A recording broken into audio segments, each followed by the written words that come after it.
Talagang umpisa na ng bakbakan sa playoffs ng PBE Governors Cup. So, apat na teams mula sa bracket A and B ang magtatapat-tapat. Itong Talk and Text kontra sa Road Warriors NLEX, Rain or Shine kontra sa Magnolia at Converge kontra sa San Miguel Beermen, at itong Gene Kings kontra sa Meralco Bulls. So, best of 5 series nga ang mangyayari sa 8 teams na natira ngayong playoffs. So, sino nga kayang team ang malaki ang tsansa na umabante sa finals? At yan nga ngayon ang pag-uusapan natin, at huwag na natin patagalin at pag-usapan na natin yan.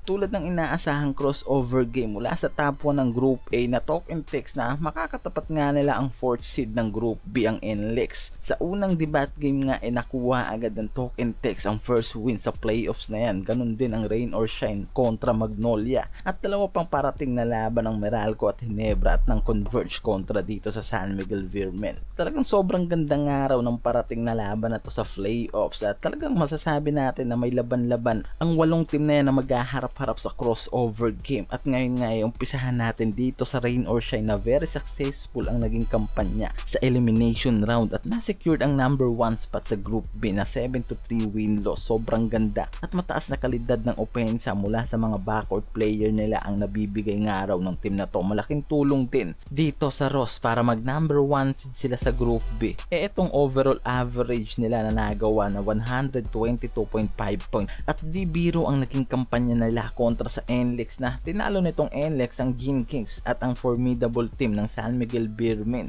So talagang malaki nga raw ang tsansa nito na mas lalo pang makapasok, lalo't ngayon nga malaki ang problema ng ka-face off nila na Magnolia dahil sa panibagong import na mukhang nalalagay nga sa alanganin ang team na to ng Magnolia dahil sa panibagong import na to na bagsak ang average points sa nangyaring 2 games. At ngayon nga itinalo sila ngayon sa first debate game kontra sa Ross, at hawak ngayon ng Ross ang lead sa playoffs. Kung magpapatuloy nga raw ang bagsak na kampanya nitong si Rayvon Terrais as an import ng Magnolia, di malabong madaling makapasok at makuha ng Ross ang spot sa finals. At ang Talk and Text na sa mga naunang kampanya nga raw nito sa elimination rounds napanatili nga raw ng mga ito ang pagiging dominante nila sa Group A at hawak ang 8-2 win-loss record. Sobrang matagumpay nga raw ang kampanya ng team na to ngayong season. Sobrang naging consistent ang team na to mula sa mataas na kalidad sa opensa, at malaking improvement nito sa kanilang import na si RHJ mula sa sistema na pinapatakbo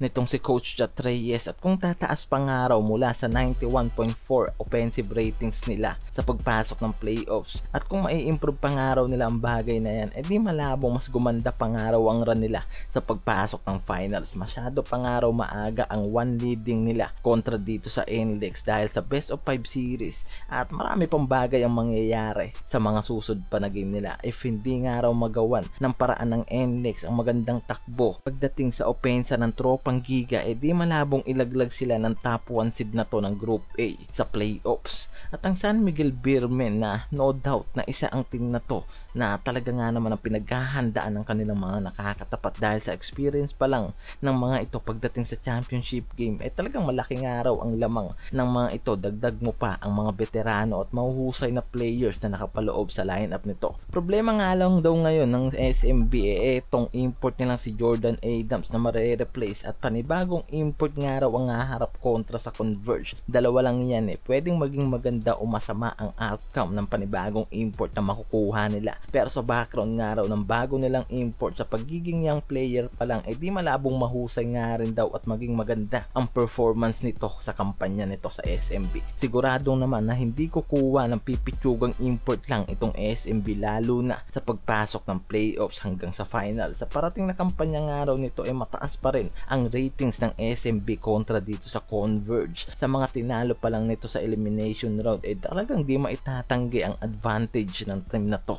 But hindi natin alam, lalo't maganda rin naman ang nagiging run ng Converge pagdating sa Group A. At isa sa inaabangan ng lahat na laban sa playoffs itong kampanya ng Gene Kings kontra sa Meralco Bulls na tadhanang nangaraw ang nag-adya sa tapatan na to. Itong si Brownlee at Durham na isa sa pinakamatindi at inaabangang tapatan ngayong Governors Cup talaga nga naman ang mangyayari na sa playoffs kung pag-uusapan nga lang daw natin ang taas ng tsansa ng dalawang team na to sa pagtatapat sa finals malabo na dahil ngayong playoffs isa lang sa kanila ang mag-a-advance pagdating sa final games. Sa Group B hawak ng Gin Kings ang 6-4 win losses nila at maganda ang averaging na ginagawa ng team na to at very dominant ang naging kampanya nito sa elimination round ng Group B at very successful nga ang mga rookie and trade players nila na talagang nagagamit nga raw sa kampanya nito ngayon. Kasabay niyan ay ang pagkuha pa nila dito kay JDB isang araw sa nagpalaki pang lalo ng tsansa nitong si Coach Tim sa kampanya nito sa playoffs.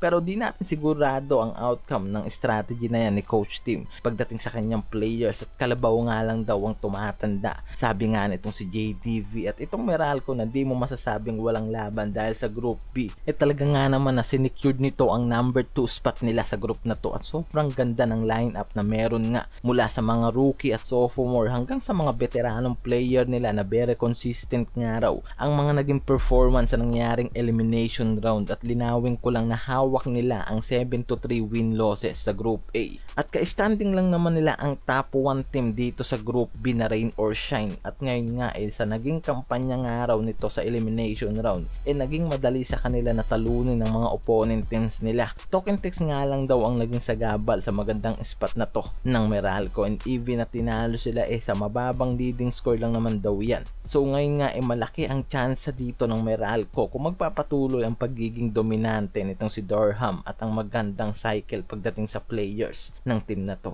At sigurado ako na mas magiging maganda kung patuloy na lang natin subaybayan ang kampanya ng mga ito sa best of 5 series ng playoffs kung sino ang mga teams na aabante sa finals at malay mo diba isa sa mga favorite teams mo ang makita mong maglaro sa upcoming finals. Kaya mag-comment down ka na kung sino para sa'yo ang team na gusto mong ipasok sa final round. And kung isa ka sa panatiko sa liga ng PBA at iba pang mga teams even players mag-comment down ka na at patuloy na suportahan at i-share ang aking YouTube channel. Maraming salamat sa inyo. Peace out.